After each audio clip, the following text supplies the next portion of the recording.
So gold ಖರೀದಿ ಮಾಡೋದು ಒಂದು ಕಡೆ ಆದರೆ ಈ ಬಂಗಾರದ ಆಭರಣಗಳ ತಯಾರಿಕೆಯಲ್ಲಿ ತೊಡಗಿರುವಂಥ ಕುಶಲಕರ್ಮಿಗಳ ಜೀವನ ಏನು ಹೇಳಿ, ಅಕ್ಕಸಾಲಿಗರ ಜೀವನ ಏನು ಹೇಳಿ, ಪಾಪ ಅವ್ರ ಪರಿಸ್ಥಿತಿ ಏನು, ಸಣ್ಣ ಪುಟ್ಟ ಅಂಗಡಿ ಇಟ್ಕೊಂಡು ಜೀವನ ಮಾಡೋರ ಪರಿಸ್ಥಿತಿ ಏನು, ಇದನ್ನು ಕೂಡ ನಾವು ಯೋಚನೆ ಮಾಡಬೇಕಾಗತ್ತೆ.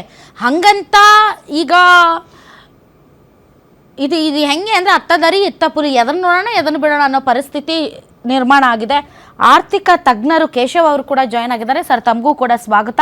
ಎಸ್, ಏನು ಹೇಳ್ತೀರಿ ರಘು ದಡ್ಡೇರಿ ಅವರೇ? ನೋಡಿ, ಮಾನ್ಯ ಪ್ರಧಾನಮಂತ್ರಿಗಳು ಮೊನ್ನೆ ಏನು ದೇಶವನ್ನು ಉದ್ದೇಶಿಸಿ ಭಾಷಣ ಮಾಡಿದ್ರು. ಪ್ರತಿ ಬಾರಿ ಭಾಷಣ ಮಾಡಿದಾಗ ದೇಶದ ಜನತೆಗೆ ಏನಾದ್ರು ಬರೆ ಬೀಳ್ತದೆ ಅಂತೇಳಿ ಗ್ಯಾರಂಟಿ ಅದು. ಅವರು 3 ಸರಿ ಅವರು ಅಧಿಕಾರಕ್ಕೆ ಬಂದ ನಂತರ 3 ಸರಿ ಬರೆ ಬೆಳೆದಿದ್ದಾರೆ. ಸೊ 140 ಕೋಟಿ ಜನರನ್ನ ರಕ್ಷಣೆ ಮಾಡಬೇಕಾಯ್ತಂತ ಪ್ರಧಾನಮಂತ್ರಿಗಳು ಇವತ್ತು ದೇಶದ ಜನರ ಹತ್ರ ಭಿಕ್ಷೆ ಬೇಡುವಂತ ಕೆಟ್ಟ ಪರಿಸ್ಥಿತಿಗೆ, ದಹನೀಯ ಸ್ಥಿತಿಗೆ ಈ ದೇಶವನ್ನು ಕೊಂಡು ಬಂದಿದ್ದಾರೆ ಅಂತಂದ್ರೆ ಅದನ್ನು ಮಾನ್ಯ ನರೇಂದ್ರ ಮೋದಿ ಅವರ ಅಲ್ಲ ಕಾರಣಗಳು. ಅದು ಕೇವಲ ನರೇಂದ್ರ ಮೋದಿ ಅವ್ರಿಗೆ ಏಕೈಕ ಕಾರಣಗಳು ಏನು? ಓಕೆ, ಇದನ್ನೇನು ಗೋಲ್ಡ್ ಬಗ್ಗೆ ಮಾತಾಡ್ತಾ ಇದ್ರಿ. ಗೋಲ್ಡ್ ಈಗಲ್ಲ ಜಾಸ್ತಿ ಆಗಿರೋದು, ಕಳೆದ 2020 ವರ್ಷಗಳಿಂದ ನಿರಂತರವಾಗಿ ಅಷ್ಟೇ ಇದೆ.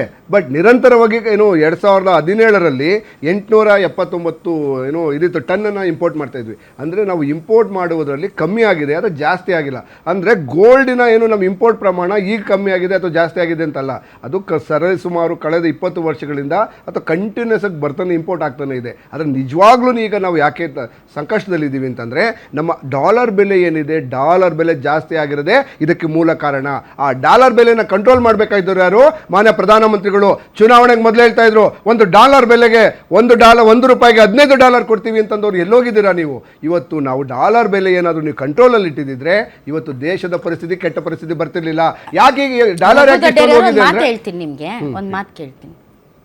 ಈಗ ಇಂಥ ಪರಿಸ್ಥಿತಿ ಇದೆ ಮೊದಲಲ್ಲ, ಈ ಹಿಂದೆನೂ ಬಂದಿಲ್ಲ ಅಂತಲ್ಲ. ಬಟ್ ಈ ರೀತಿಯಾದಂತಹ ದಹನೀಯ ಸ್ಥಿತಿಗೆ ನಾವು ಬಂದಿರಲಿಲ್ಲ. ಒಂದು ನಿಮಿಷ. ಲಾಲ್ ಬಹದ್ದೂರ್ ಶಾಸ್ತ್ರಿ ಅವರು ಸ್ವಾತಂತ್ರ್ಯ ನಂತರ ಇನಿಷಿಯಲ್ ಡೇಸಲ್ಲಿ ನಾವು ಏನು ಪಾಕಿಸ್ತಾನದ ಜೊತೆಗೆ ಒಂದು ದೇಶವಾಗಿ ನಾವು ಸುಭದ್ರವಾಗುವಂಥ ಸಂದರ್ಭದಲ್ಲಿ ಆವಾಗಲೂ ಕೂಡ ಶಾಸ್ತ್ರಿ ವ್ರತ ಅಂತ ಮಾಡಿದ್ವಿ. ಅದಾದಮೇಲೆ ಇಂದಿರಾ ಗಾಂಧಿ ಅವರು ಇದ್ದಾಗ ಅವರು ಗೋಲ್ಡ್ ಬಿಲ್ ತೊಗೊಂಡು ಬಂದರು. ಒಂದು ನಿಮಿಷ ತೊಗೊಂಡ್ಬಂದ್ರು ಗೋಲ್ಡ್ ಬಿಲ್ ತೊಗೊಂಡು ಬಂದರು. ಯಾಕೆ ಅಂತಂದರೆ ಇಂಥದ್ದೇ ಪರಿಸ್ಥಿತಿ, ಡಾಲರ್ ಎದುರುಗಡೆ ರೂಪಾಯಿ ಮೌಲ್ಯ ಕುಸಿತಾ ಇತ್ತು. ಫಾರೆಕ್ಸ್ ವಿಚಾರದಲ್ಲೂ ಕೂಡ ನಾವು ಒಂದು ಸ್ವಲ್ಪ ಗಟ್ಟಿತನ ಪ್ರದರ್ಶನ ಮಾಡಬೇಕಾಗಿತ್ತು. ಇಂದಿರಾ ಗಾಂಧಿ ಅವರು ತೊಗೊಬಂದರು. ಆಮೇಲೆ ಮನಮೋಹನ್ ಸಿಂಗ್ ಅವರು ಬಂದಾಗಲೂ ಕೂಡ ಅವರು ಅದನ್ನೇ ಹೇಳಿದ್ರು, ಪೇಸೆ ಪೇಡ್ಮೆ ನೈ ಉಕ್ತೆ ಅಂತ. ಸೊ ಸಬ್ಸಿಡಿಗಳನ್ನು ಕಟ್ ಮಾಡಿದ್ರು. ಅದಾದಮೇಲೆ ಆರ್ಥಿಕ ನೀತಿ, ಜಾಗತೀಕರಣ ಮತ್ತು ಖಾಸಗೀಕರಣ ಇವೆಲ್ಲ ಸರ್ ಫಾರೆಕ್ಸ್ 1 ವಾರಕ್ಕೆ 2 ವಾರಕ್ಕೆ ಮಾತ್ರ ಉಳಿದಿತ್ತು. ಅಂತ ಪರಿಸ್ಥಿತಿನೂ ಇತ್ತು, ಇಲ್ಲ ಅಂತ ಹೇಳಿಲ್ಲ. 1991ರಲ್ಲಿ ಯಾವಾಗ ನಮ್ಮ ಫಾರೆಕ್ಸ್ ರಿಸರ್ವ್ ಇಲ್ಲದ ನಂತರ ಭಾರತ ನಾವು ಪ್ಲೆಡ್ಜ್ ಅನ್ನು ಮಾಡಿದ್ವಿ. ಒಂದು ನಿಮಿಷ, ಅದೇನೋ ಅಂತಾರಲ್ಲ, ಆಪ್ ಕರೆತೋ ಚಮತ್ಕಾರ, ಆಮ್ ಕರೆತೋ ಬಲಾತ್ಕಾರ ಅಲ್ಲ, ಅದು ಎಲ್ಲಾನು ಒಂದೇ ತಕಡೆಯಲ್ಲೇ ನಾವು ನೋಡ್ಬೇಕಾಗುತ್ತೆ. ಇವತ್ತು ಈ ಪರಿಸ್ಥಿತಿಗೆ ಯಾರ ಕಾರಣ ಅಂತ ಡಿಸ್ಕಷನ್ ಮಾಡೋದು ತುಂಬ ಇಂಪಾರ್ಟೆಂಟು. ಈಗ ಬಂದಿರಗಿರುವಂತಹ ಪರಿಸ್ಥಿತಿಯನ್ನು ಹೇಗೆ ಎದುರಿಸಬೇಕು, ನಾವು ಹೇಗೆ ಸನ್ನದ್ಧರಾಗಬೇಕು ಅನ್ನೋದನ್ನು ನಾವು ಜನರಿಗೆ ಹೇಳಬೇಕು. ಯಾವುದು ನೀಡಾಗ್ತಿ ಅವ್ರು ಹೇಳಿ. ನೋಡಿ, ನಾವು ಕೊರೋನಾ ಸಂದರ್ಭದಲ್ಲೂ ಇದೇ ಮನೆ ಪ್ರಧಾನಮಂತ್ರಿಗಳಿಂದ ಬೇರೆ ಎಕ್ಸ್ಪೆಕ್ಟ್ ಮಾಡಿದ್ವಿ. ಔಷಧಿ ಕೊಡಿ, ಬೆಡ್ ಕೊಡಿ ಅಂತಂದ್ರೆ ನೀವು ಚಪ್ಪಾಳೆ ಹೊಡಿರಿ, ಜಾಗಟೆ ಬಡಿರಿ ಅಂತ ಹೇಳಿ ಈ ದೇಶದ 140 ಕೋಟಿ, ಅವಾಗ 135 ಕೋಟಿ ಜನರನ್ನ ಮಕ್ಮಲ್ ಟೋಪಿ ಹಾಕಿದನ್ನ ನೋಡಿದ್ದೇವೆ. ಈಗಲೂ ಕೂಡ ಅದೇ ಮಾಡ್ತಾರೆ. ಪರಿಸ್ಥಿತಿ ಅಲ್ಲ, ಹಾಗಾದ್ರೆ ಈ ದೇಶದ ಪ್ರಧಾನಮಂತ್ರಿಗಳಿಗೆ ಮಾಡಬೇಕಾದ ಕೆಲಸ ಏನು? ಔಷಧಿಯನ್ನ ನೀವು ರಾ ಮೆಟೀರಿಯಲ್ ಸಿಗ್ಲಿಲ್ಲ ಅವತ್ತು ನಮಗೆ. ದೇಶಗಳು ಭಾರತವನ್ನ ನಂಬಿಕೆ ರಘು ದಡ್ಡೇರಿ ಅವರಂದ್ರೆ ನೆಹರು ಏನ್ ಮಾಡಿದ್ರು, ಇಂದಿರಾ ಗಾಂಧಿ ಏನ್ ಮಾಡಿದ್ರು,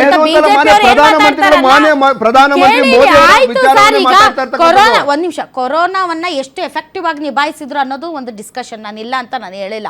ಆಕ್ಸಿಜನ್ ಇಲ್ಲದೆ ಎಷ್ಟು ಜನ ಸತ್ತೋದ್ರು, ಮೆಡಿಸನ್ ಇಲ್ಲದೆ ಎಷ್ಟು ಜನ ಸತ್ತೋದ್ರು, ಆಸ್ಪತ್ರೆಗಳಲ್ಲಿ ಬೆಡ್. ಒಂದ್ ನಿಮಿಷ, ಹೌದು ಸರ್, ಈಗಲೂ ಭಾರತದ ರಘು ದಡ್ಡೇರಿ ಅವರೇ ಈಗಲೂ ಇರಬಹುದು, ಈಗಲೂ ಕಾರಣಗಳು 108 ಇರಬಹುದು. ಆದ್ರೆ ಈ ಟೈಮು ಕಾರಣಗಳ ಬಗ್ಗೆ ಚರ್ಚೆ ಮಾಡದ ಅಥವಾ ಪ್ರಧಾನಮಂತ್ರಿಗಳು ಇದನ್ನ ಹೇಳ್ತಾ ಇದ್ರು, ಇದು ಸಂಕಷ್ಟದ ಸಮಯ, ನೀವೆಲ್ಲ ಯಾವ್ದು ಪ್ರಶ್ನೆ ಮಾಡಬೇಡಿ. ಹಂಗಂತ ಜನ ಬೇಕಾಬಿಟ್ಟು ಖರ್ಚು ಮಾಡೋಣವಾ? ಅಲ್ಲ, ಬೇಕಾಬಿಟ್ಟು ಮಾಡ್ತಾ ಇದ್ದಾರೆ. 769 ಈಗ ಜನರಿಗೆ ನೀವು ಒಂದು ರಾಷ್ಟ್ರೀಯ ಪಕ್ಷದ ಪ್ರತಿನಿಧಿಯಾಗಿ ಈಗ ಜನಸಾಮಾನ್ಯರಿಗೆ ನೀವ್ ಏನ್ ಹೇಳ್ಬೇಕು? ನೀವು ಅದನ್ನ ನಾವೇ ಹೇಳ್ತೇವೆ, ಒಂದು ದೇಶದ ಪ್ರಜೆಯಾಗಿ ನಾವೇನ್ ಮಾಡ್ತಾ ಇದ್ದೇವೆ. ಆದ್ರೆ ನಾವು ಬಿಜೆಪಿ ನಾಯಕರನ್ನು ಪ್ರಶ್ನೆ ಮಾಡೋದೇನು ಅಂತಂದ್ರೆ ಹಿಂದೂ ಧರ್ಮದ ಪ್ರತಿಪಾದಕರು ಅಂತ ಬಂದಂತವ್ರು ಇವತ್ತು ಹಿಂದೂ ಧರ್ಮದಲ್ಲಿ ಸಂಕೇತವಾಗಿರ್ತಕ್ಕಂಥ ಪ್ರತೀತವಾಗಿರ್ತಕ್ಕಂಥ ತಾಲಿಯನ್ನು ಬೈ ಮಾಡಬೇಡಿ ಅನ್ನೋ ಕೆಟ್ಟ ಪರಿಸ್ಥಿತಿಗೆ ನೀವು ಬಂದಿದ್ದೀರಲ್ಲ, ನೀವು ನಿಜವಾಗ್ಲೂ ಹಿಂದೂ ವಿರೋಧಿಗಳು, ಹಿಂದೂ ಧರ್ಮದ ವಿರೋಧಿಗಳು. ಯಾಕೆಂದ್ರೆ 46 ಲಕ್ಷ ಮದುವೆಗಳಾಗ್ತವೆ ಪ್ರತಿ ವರ್ಷ. ಮೋದಿ ಅವ್ರ ತರ ಮಾತಾಡ್ಬೇಡಿ, ನೀವು ಇಮೋಷನಲ್ ವಿಚಾರಕ್ಕೂ ಎಮೋಷನಲ್ ಅಲ್ಲ, ವಾಸ್ತವವನ್ನು ಮಾತಾಡ್ತಾ ಇದ್ದೇನೆ. ಇವತ್ತು ಈ ದೇಶದ ಜನರಿಗೆ ಬೆಲೆ ಏರಿಕೆಯ ಬರೆಯನ್ನು ಹಾಕಿ ಇವತ್ತು ಜನರು ಜೀವನವನ್ನು ಮಾಡಲು ಕಷ್ಟಪಡ್ತಾ ಇದ್ದಾರೆ. ಇಮೋಷನಲ್ ಇಂತಹ ಸಂದರ್ಭದಲ್ಲಿ ರಘು ದಡ್ಡೇರಿ ಅವರೇ ಒಂದ್ ನಿಮಿಷ, ರವಿ ಅಲ್ಲ, ನಾನೇ essential ಅಲ್ಲ. ನೋಡಿ, ಭಾವನಾತ್ಮಕ ವಿಚಾರಗಳಿಗೂ ಮತ್ತು ಎಕನಾಮಿಕ್ಸ್ಗೂ ಬಹಳ ವ್ಯತ್ಯಾಸ ಇದೆ.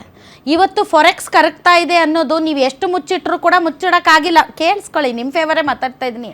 ಫಾರೆಕ್ಸ್ ಕರಗೋಗ್ತಾ ಇದೆ ಅನ್ನೋದನ್ನ ನೀವು ಭಾಳ ದಿನ ಮುಚ್ಚಿಟ್ಕೊಳ್ಳೋಕ್ಕಾಗಿಲ್ಲ. 1 ಫೈನ್ ಡೇ ಅದು ಹೊರಗಡೆ ಬರಬೇಕಾಯ್ತು. ಯಾಕಂದ್ರೆ ಉಳಿದಿರೋದು 11 ತಿಂಗಳಿಗೆ ಹಿಂಗೆ ಹೋದ್ರೆ ದಿನಕ್ಕೆ 3 ಕೋಟಿ ನಾವು ವೆಚ್ಚ ಮಾಡ್ತಾ ಹೋದರೆ ನಮ್ಮ ಏನು ನಿಧಿ ಇದೆ ಅದು ಭಂಡಾರ ಖಾಲಿ ಆಗುತ್ತೆ. ಹೀಗಾಗಿ ನಾವು ತೆಗೆದುಕೊಳ್ಬೇಕಾಗಿರೋ ಮೆಜರ್ಸ್ ಮಾತಾಡಿದ್ದಾರೆ. ಸೊ ಜನರನ್ನ ಕತ್ತಲಲ್ಲಿ ಭಾಳ ದಿನ ಇಡೋಕ್ಕಾಗೋದಿಲ್ಲ. ದಿ ಸೇಮ್ ಟೈಮ್ ಜನನೂ ಕೂಡ ಈಗ ಮೋದಿಯವರಿಂದ ಆಯಿತೋ, ಜಾಗತಿಕವಾದಂಥ ತಲ್ಲಣಗಳಿಂದ ಆಯಿತೋ ಅಥವಾ ಯುದ್ಧದಿಂದ ಆಯಿತೋ, ಬಟ್ ಜನರಿಗೆ ನೀವು ಏನು ಹೇಳ್ಬೇಕು ಅದನ್ನ ಹೇಳಿ ರಘು ದಡ್ಡೇರಿ ಅವರು. ಯಾಕಂದ್ರೆ ಜನ ನಿಮ್ ಕಾಂಗ್ರೆಸ್ ಅವ್ರ ಮಾತು ಕೇಳಿ ಏನೂ ಆಗಿಲ್ಲ, ಇದು ಮೋದಿ ಬೇಕಂತಾನೆ ಮಾಡ್ತಾ ಇದ್ದಾರೆ, ಕಾಂಗ್ರೆಸ್ ಅವ್ರು ಹೇಳ್ತಿದ್ದಾರೆ ಏನೂ ಆಗಿಲ್ವಂತೆ ಅಂತ ಜನ ತುಂಬಾ ಲೈಟಾಗಿ ತಗೊಳ್ತಾ ಇದ್ದಾರೆ. ಹಾಗಾಗಿ ನೀವು ಹೇಳ್ಬೇಕಾಗಿರೋದು ಜನರಿಗೆ ಏನು ಬೇಕು ಅದನ್ನ ಹೇಳ್ರಿ. ನೋಡಿ, ಜನತೆ ಆಲ್ರೆಡಿ ಏನು ಮಾಡಬೇಕು, ಅವರು ನಿಜವಾಗ್ಲೂ ಆಲ್ರೆಡಿ ಲಿಮಿಟೆಡ್ ಬಂದಿದೆ. ಒಂದು ಎಣ್ಣೆನ ಮನೆಯಲ್ಲಿ ಒಂದು ಎಣ್ಣೆ 60-70 ರೂಪಾಯಿಗೆ ಸಿಗ್ತದೆ, 170ಕ್ಕೆ ಹೋಗಿದೆ ಅಂತಂದರೆ ಜನರು ಎಣ್ಣೆ ಉಪಯೋಗಿಸೋದನ್ನ ಆಟೋಮೆಟಿಕಾಗಿ ಕಮ್ಮಿ ಮಾಡಿದ್ದಾರೆ. ಅದೇ ರೀತಿ ನೀವು ಬೇಳೆ ಹಾಕೋದನ್ನು ಸ್ವಲ್ಪ ಏನು ಹೆವಿಯಾಗಿ ಹಾಕೋದನ್ನು ಈಗ ಕಮ್ಮಿ ಹಾಕಕ್ಕೆ ಬಂದಿದ್ದಾರೆ. ಓಕೆ, ಅಂದರೆ ಜನರೇ ಆಲ್ರೆಡಿ ನಾನು ಆದೇಶ ಕೊಡೋದಲ್ಲ, ಜನರನ್ನು ಆ ಕೆಟ್ಟ ಪರಿಸ್ಥಿತಿಗೆ ಆಲ್ರೆಡಿ ನಮ್ಮ ಮನೆ ಪ್ರಧಾನಮಂತ್ರಿಗಳು ತೆಗೆದುಕೊಂಡು ಹೋಗಿದ್ದಾರೆ. ಒಂದು ನಿಮಿಷ ಪ್ಲೀಸ್ ನನಗೆ. ಇಲ್ಲ ಒಂದೇ ನಿಮಿಷ ಪ್ಲೀಸ್. ನೋಡಿ, ಈ ಕೆಟ್ಟ ಪರಿಸ್ಥಿತಿಗೆ ಏನು ಅಂತ ಅಂದರೆ ನಮ್ಮ ದೇಶದ ಎಕ್ಸ್ಪೋರ್ಟನ್ನು ಯಾರು ಕಮ್ಮಿ ಎಕ್ಸ್ಪೋರ್ಟ್ ಜಾಸ್ತಿ ಆಗಬೇಕಾಯಿತು, ಆ ಎಕ್ಸ್ಪೋರ್ಟನ್ನು ಕಮ್ಮಿ ಮಾಡೋ ಮೂಲ ಕಾರಣದಿಂದ ನಾವು ಈ ಆರ್ಥಿಕ ಪರಿಸ್ಥಿತಿಗೆ ಬಂದಿದ್ದೇವೆ. ಮಾನ್ಯ ಪ್ರಧಾನಮಂತ್ರಿಗಳು ಮೇಕ್ ಇನ್ ಇಂಡಿಯಾ ಅಂತ ಹೇಳಿದ್ರು, ಯಾಕೆ ವೇಸ್ಟ್ ಆಯಿತು ಅಂದರೆ ಮೇಕ್ ಇನ್ ಇಂಡಿಯಾ ಫೇಲ್ ಆಯಿತು. ಜುಮ್ಲಾ ಅದು, ಮತ್ತೆ PLI ಸ್ಕೀಮ್ ಅದು ಜುಮ್ಲಾ, ಮತ್ತೆ ಎಲ್ಲಾ ವೈಫಲ್ಯಗಳನ್ನ ನೀವು ಜನರ ಮೇಲೆ ಆಯ್ತು. ಓಕೆ